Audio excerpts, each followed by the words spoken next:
ये व्यास जी के तहखाने और कमरे की बहुत चर्चा हो रही है। उन्हीं से हमारे संवाददाता ने खास बातचीत की है। देखिए,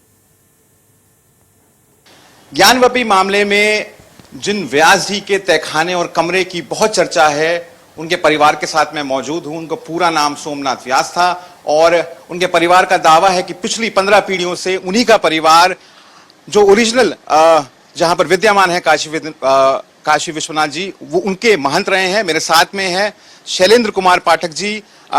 व्यास इनका टाइटल है क्योंकि अब ये उनके बाद गद्दी संभाल रहे हैं। व्यास जी, आप तस्वीरों के जरिए थोड़ा समझाइए कि आपका जो परिवार है वो कितने सालों से इस लीगल बैटल को लड़ रहा है। ये तस्वीर आप बताइए, थोड़ा समझाइए, कौन सी तस्वीर है ये? जो इस समय मस्जिद है, मस्जिद के पीछे भाग में जहाँ सिंगार गौरी माता का पूजन होता है, ये आगे की तरफ पे, ये पीछे भाग में जो पुराना है सिंगार गौरी इसके अंदर है, ये उसी की फोटो है। ये वाला उसके आगे बढ़ेंगे तो ये उसके पीछे का पोर्शन है, इसमें भी पूरा दिखाई दे रहा है। मंदिर का पिछला हिस्सा सब कुछ बना हुआ है, इसमें उभरा हुआ है, पूरा सब कुछ दिखाई दे रहा है। और ये उसके आगे बढ़ेंगे तो उसके आगे की फोटो है। ये मस्जिद का हिस्सा साइड का दिखाया, सामने हमारा मकान भी दिखाई दे रहा होगा, उस पूरे गलियारे की फोटो है। एक और तस्वीर है आपके पीछे रखी हुई, आप उठा के दिखा पाएं दर्शकों को। इसमें व्यास जी खुद हैं, उनके छोटे भाई हैं, हमारे नाना के छोटे भाई हैं चंद्रनाथ व्यास, ये हैं। ये मंदिर में प्रसाद बांटते हुए आ रहे थे, उस समय की फोटो है ये। और ये रामायण उस समय हो रहा था, रामायण में जो भीड़ आ रही थी निकल रही है मस्जिद के बगल में, ये है। और ये काशी कॉरिडोर है, ये काशी कॉरिडोर है, जो अब इसमें काशी कॉरिडोर हो चुका है। ये नंदी आप बता रहे थे, यहाँ पे ये है, ये नंदी का मंडप है, ये पूरा इसके नीचे है नंदी का मंडप है। ये अब काशी कॉरिडोर में चला गया हुआ है वो। ये मंदिर के यहाँ ये कोने वाली जो। अच्छा, ये आप और कागज भी मेरे को दिखा रहे थे। आपने कहा कि पिछले तकरीबन 150 सालों से आपका परिवार जो है इसके ये चला है कोर्ट में, 1936 वाला कोर्ट में ये फैसला है इसके, ये पूरी है लक्ष्मी नारायण व्यास का। आपको कमरे में आप जा पाते हैं इस वक्त? क्या सिचुएशन है? वो तहखाने का कब्जा आपके पास है? कमरे का है आपके पास कब्जा? तहखाने में कब्जा हम लोग का चला आ रहा है पिछले कई सौ सालों से। इस समय कब्जा में जो है कि सरकार ताली जो है सरकार के पास में है। 2016 के बाद से 2016 तक हम लोग का था, और 92 के बाद से वहां पर सिर्फ एक ही आदमी को अंदर जाने की व्यवस्था थी। जब जो है कि रामायण होता था तो हम लोग का उसमें एक हमारी ताली और एक जो है प्रशासन की ताली लग करके उसको खोला जाता था, और उसमें जो रामायण का सामान होता था बासबली वो उसमें रखा जाता था। 92 के बाद से ये व्यवस्था चली आ रही थी, साल में एक बार खोला जाता था। मेरे साथ आशाराम पाठक जी भी हैं, ये दामाद हैं सोमनाथ व्यास जी के। आप तो जाते होंगे जब उनके साथ में, व्यास जी के साथ में, आपने क्या क्या देखा जब आप? 1973 में व्यास जी के लड़की से हमारा विवाह हुआ, और उसी ज्ञानवापी मंडप के अंदर ही मैदान है, वही हमारी बारात टिकी। ठीक सामने CK 35/8 ज्ञानवापी हाथापुरा है, उसी में पंडित सोमनाथ व्यास रहते थे, और वहीं हमारी उसी मकान में मेरी शादी भई है 1973। जब आप जाते थे तब आप कौन कौन सी चीज, अब तो बहुत चीजें सामने आ गई हैं, उस समय तो इतना बैरिकेडिंग भी नहीं होगी, इतनी पुलिस भी नहीं, तो क्या क्या आपने देखा खुले तौर पे जो आप देख सकते? पूरा एकदम ओपन था पूरे ज्ञानवापी में। वहाँ माला फूल टिकली शक्ति दुकानें लगती थी, सिंदूर वगैरह की जमीन पर लगती थी, तो बाद में फिर चबूतरा बना दिया गया। तो वो सब जितना हाथा था, वहाँ पर हमारे 8-9 मंदिर थे।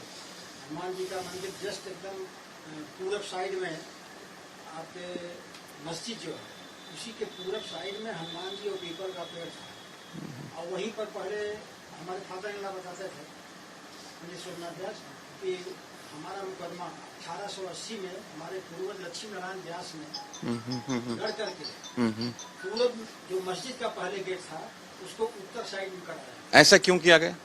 इसलिए कि वहाँ पर पूरब साइड में जस्ट जहाँ ये लोग अपना जूता चप्पल गाड़ते थे, उसी के पास ही हमारा हनुमान जी का मंदिर और पीपल का पेड़ था। तो हमारे पूर्वजों ने कहा, रिक्वेस्ट किया डीएम से कि हमारे देवी देवता पीपल में रहते हैं और हनुमान जी का है, ये लोग यहाँ जूता चप्पल उतारते हैं, तो फूल हमारे देवी देवताओं पर आता है। तो उन्होंने जब समझाया, एप्लीकेशन दिए, एप्लीकेशन देने पर बाकायदे आर्डर हुआ 1880 11 नवंबर या ऐसा ही कुछ है, 1880 को आदेश हुआ कि पूर्वी गेट बंद कर दिया जाए और उत्तरी गेट खोल दिया जाए। शैलेंद्र जी, आपके पास ये पूरी वंशावली है, मैं चाहूंगा आप एक बार दिखाएं कैसे शुरू होती है। आप थोड़ा सा एक बारी ब्रीफली जल्दी से जल्दी बता दें। सतानंद व्यास था 1551 ईस्वी में थे। उनके बाद सुखदेव व्यास जी हैं 1669 ईस्वी से हैं। शिवनाथ व्यास जी है 1734 में। उसके बाद विश्वनाथ व्यास हैं 1800 में। शंभुनाथ व्यास जी 1839 में। रुक्मिणी देवी फिर 1842 में है। महादेव व्यास 1854 में है। फिर कालिका व्यास 1874 में। लक्ष्मी नारायण 1883 में। रघुनंदन व्यास जी 1905 से हैं। फिर वैजनाथ व्यास जी 1930 से। और सोमनाथ व्यास जी 1968 से। और सोमनाथ व्यास जी ने हमको लिखा, तो हमारे भाई को वसीयत किया, वो सन 2000 से हम लोग। मैं चाहूंगा मेरे जो सहयोगी हैं शुक्ला जी एक बार दिखाएं आपको पूरी तरीके से जो कागज यहाँ पे रखे हुए हैं, कितने पुराने वो कागज हैं, कितने लंबे समय से परिवार जो है वो कानूनी लड़ाई लड़ रहा है ताकि उनको ये इसके बारे में थोड़ा बताइए। ये व्यास जी की तस्वीर है। सोमनाथ व्यास जी हैं, इनकी वसीयत है, ये उनकी विल है पूरा। उनकी वसीयत के हिसाब से हम लोग सन 2000 से शरण कुमार व्यास और जयंत कुमार व्यास का भी। अब आपका जो मुकदमा चल रहा है इलाहाबाद हाई कोर्ट में, उसका क्या स्टेटस है? ये क्या है थोड़ा? बैजनाथ व्यास की वसीयत है, ये सन 1968 की वसीयत है। ये हमारे नाना के नाना परनाना के हैं वसीयत है। इसमें 8वें कॉलम में ये लिखा हुआ है कि हाँ दिखा रहा है।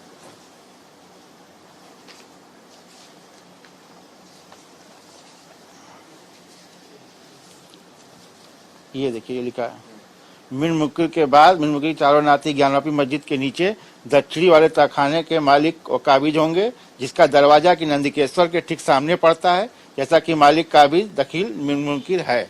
यह 68 की वसीयत में उन्होंने अपने चारों नाती सोमनाथ, चंद्रनाथ, केदारनाथ, राजनाथ को लिखा कि ये जो कमरा है जो तहखाना है वो अपने नातियों को देते हैं अपने वसीयत के माध्यम से, क्योंकि हमारा पुश्तैनी कब चला आ रहा है उसमें मालिकाना। अच्छा, एक अभी जो आपका जो मामला है उसका क्या स्टेटस है? आपने कहा कि इलाहाबाद हाई कोर्ट में पेंडिंग है। जी, वो एसआई सर्वे के लिए दिया गया है। वो एसआई सर्वे में एप्लीकेशन दी गई थी, उसके लिए हाई कोर्ट से स्टे लगा हुआ है। खुदाई के लिए गया कि पुरातात्विक से सर्वेक्षण किया जाए, ताकि इसमें जो भी खुदाई में निकले तो हमारा जो प्रूफ है उसे और सिद्ध हो जाएगा। वो आसाराम जी, क्या चाहते हैं अब आप? अब तो ये जो मामला है ये देश विदेश में चर्चा का विषय बना हुआ है, क्या मांग है आपकी? क्योंकि आप भी लंबे समय तक व्यास जी के साथ में रहे, आते रहे, जाते रहे, सब कुछ चीजें देखते रहे। मैं तो यही चाहूंगा कि अब देरी ना हो, जब शिवलिंग भी दिखाई दे गया, अब इससे बड़ा प्रमाण क्या हो? और कभी भी किसी मस्जिद के नीचे किसी हिंदू का कब्जा कोई आप तक दिखा कर बन जाए, अब तो खुल्लम खुल्ला उसको सरकार को वो समझ करके, और मुसलमानों भाइयों से मैं निवेदन करूंगा कि कम से कम आप लोग इसको दे करके, हिंदुओं को दे करके, आप लोग कम से कम एक अपना ये आगे आकर के अपने को कम से कम ये साबित करिए कि हिंदू भाईचारा हमारा यहाँ पे बनारस में है, वो सब दिन चलता रहे। और सारे जितने प्रमाण है सब आपके प्रत्यक्ष हैं, यहाँ कोई छिपाने वाली बात नहीं, न खुदाई वाली कोई बात नहीं। तो शांति की अपील आप करते हैं कि दोनों पक्ष शांति से, कानूनी तरीके से कानून को माने। अगर नहीं कुछ आपसी समझौता हो पाता है तो कानून को मानिए, जो कानून आपका निर्णय करता है वही आप उसको मानिए। और मैं तो यही शंकर भगवान से उम्मीद करूंगा कि जल्द से जल्द यहाँ मंदिर विशाल बने, और इसके बाद सारे हिंदूजन जो भी उनके भक्तगण हैं उनको उनका दर्शन मिले। तो हमको एक चीज का बड़ा दुख हो रहा है कि वजू में चूंकि हमारे शिवलिंग मिले हैं तो कितना कष्ट उनको हो रहा होगा। तो इसलिए इस मुद्दे पर, हालांकि आज वैसे आपकी भावनाओं को देखते हुए भी कोर्ट ने वैसे कहा है कि वो जो ऑर्डर है वो रहेगा, वजू खाने को सील रखा जाएगा।